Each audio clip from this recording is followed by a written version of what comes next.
വളരെയധികം സന്തോഷത്തോടുകൂടിയാണ് ഇന്ന് ഞാൻ നിങ്ങളുടെ മുമ്പിൽ വന്നിരിക്കുന്നത്. കാരണം എന്താണെന്ന് വെച്ചാൽ ഇന്ന് ഞാൻ ചാനൽ തുടങ്ങിയിട്ട് 100ാമത്തെ വീഡിയോ ആണ് അപ്ലോഡ് ചെയ്യുന്നത്. എല്ലാ സന്തോഷ നിമിഷങ്ങളും നമ്മൾ മധുരം വെച്ചിട്ടാണ് സെലിബ്രേറ്റ് ചെയ്യുന്നത്. അതുകൊണ്ട് ഇന്ന് ഞാനും വിചാരിച്ചു ഒരു ഡെസേർട്ട് ആയിക്കോട്ടെ എന്ന്. അതും ഒരു സ്പെഷ്യൽ ഡെസേർട്ട്.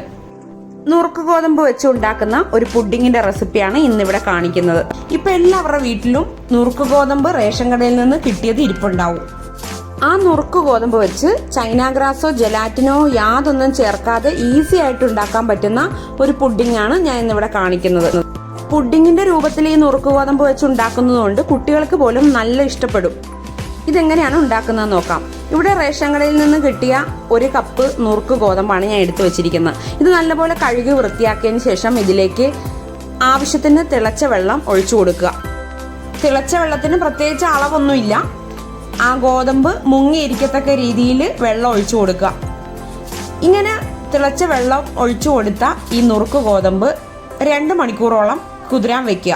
ഒരടപ്പും കൊണ്ട് മൂടി വെച്ചോളുക. 2 മണിക്കൂറിന് ശേഷം അത് അരിപ്പയിലോട്ട് കൊട്ടിയിട്ട് ആ വെള്ളമൊക്കെ നല്ലതുപോലെ കളയുക.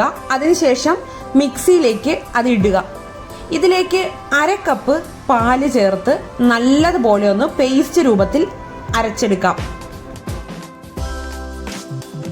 അരച്ചെടുത്ത ഈ നുറുക്ക് ഗോതമ്പിന്റെ കൂട്ട് ഒരു അരിപ്പയിലൂടെ ഒരു പാത്രത്തിലോട്ട് അരിച്ചെടുക്കുക. നല്ലതുപോലെ അരിച്ചെടുത്തതിന് ശേഷം ആ ബാക്കി വരുന്ന അരിപ്പയിലുള്ള തവിടുണ്ടല്ലോ, നുറുക്ക് ഗോതമ്പിന്റെ തവിട്, അത് നമ്മൾ വീണ്ടും മിക്സിയിലോട്ടിട്ട് ഒന്നും കൂടി 1/2 കപ്പ് വെള്ളം ചേർത്ത് അരച്ചെടുക്കുക. വെള്ളത്തിന് പകരം 1/2 കപ്പ് പാല് ചേർത്ത് നിങ്ങൾക്ക് അരച്ചെടുക്കാം. ഞാനിവിടെ വെള്ളമാണ് ചേർത്ത് കൊടുത്തിരിക്കുന്നത്. അതിനുശേഷം വീണ്ടും നമുക്ക് ഒന്നും കൂടി അരിച്ചെടുക്കാം. ഇങ്ങനെ അരിച്ചെടുത്തതിന് ശേഷം വരുന്ന തവിട് നമ്മൾ കളയണം. ഒരു മീഡിയം തിക്നെസ്സിലുള്ള ഒരു കൂട്ടാണ് നമുക്കിപ്പോൾ അരിച്ച് കിട്ടിയിരിക്കുന്നത്. ഇനി ഈ കൂട്ട് നമുക്ക് അടുപ്പിൽ വെച്ചൊന്ന് കുറുക്കിയെടുക്കണം. അതിനുവേണ്ടി ചുവട് കട്ടിയുള്ള ഒരു പാത്രം ഇവിടെ എടുത്തു വെച്ചിട്ടുണ്ട്. അതിലേക്ക് ഈ കൂട്ടൊന്ന് അളന്നൊഴിക്കാം. ഈ കൂട്ട് അളന്ന് നോക്കിയപ്പോൾ 2.25 ഗ്ലാസ് ആണ് ഉള്ളത്. 2.25ന്റെ തൊട്ട് താഴെ അത്രയാണ് ഉള്ളത്. മിക്സിയിൽ അടിച്ച കൂട്ടാണ് കേട്ടോ ഇത്രയും ഈ പാത്രത്തിൽ എടുത്തു വെച്ചിരിക്കുന്നത്. അത് ജസ്റ്റ് ഒന്ന് അളന്നേ ഉള്ളൂ. ഇനി ഇതിലേക്ക് 1/4 കപ്പ് പഞ്ചസാര ചേർത്ത് കൊടുക്കാം. ഞാൻ ആദ്യം 1/2 കപ്പാണ് ചേർത്ത് കൊടുത്തത്. കുറുകി വന്നപ്പോൾ പഞ്ചസാരയുടെ അളവ് കുറവ് പോലെ തോന്നി. അതുകൊണ്ടാണ് ഞാൻ പിന്നീട് 1/4 കപ്പും കൂടെ ചേർത്ത് കൊടുത്തിട്ടുണ്ട്. അപ്പോൾ ഈ സ്റ്റെപ്പിൽ തന്നെ നിങ്ങൾ 1/4 കപ്പ് പഞ്ചസാര ചേർത്ത് കൊടുത്തോളുക. 1/4 കപ്പ് പഞ്ചസാരയ്ക്ക് പകരം 1/2 കപ്പ് പഞ്ചസാരയും 1/4 കപ്പ് മിൽക്ക് മെയ്ഡും കൂടി ചേർത്ത് കൊടുത്താൽ ഒന്നും കൂടി ടേസ്റ്റി ആയിരിക്കും. ഞാനിവിടെ മിൽക്ക് മെയ്ഡ് ഉപയോഗിച്ചിട്ടില്ല. മിൽക്ക് മെയ്ഡ് കയ്യിലുള്ളവർ അത് യൂസ് ചെയ്തോളുക. ഇനി ഇത് നല്ലപോലെ ഒന്ന് മിക്സ് ചെയ്ത് എടുക്കാം.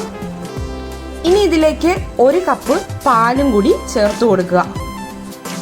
പാലും കൂടി ചേർത്ത് കൊടുത്തിട്ട് ഒന്നും കൂടി മിക്സ് ചെയ്യുക. എന്നിട്ട് ഇത് അടുപ്പിലോട്ട് വെക്കുക. മീഡിയം ഫ്ലെയിമിലിട്ട് കുറുക്കിയെടുക്കാം. ഇളക്കിക്കൊണ്ടേ ഇരിക്കണം, അല്ലെങ്കിൽ കട്ട പിടിക്കും. ഇതുപോലെ ഒരു വിസ്ക് ഉപയോഗിച്ച് ഇളക്കുവാണെങ്കിൽ കൂടുതൽ നല്ലത്.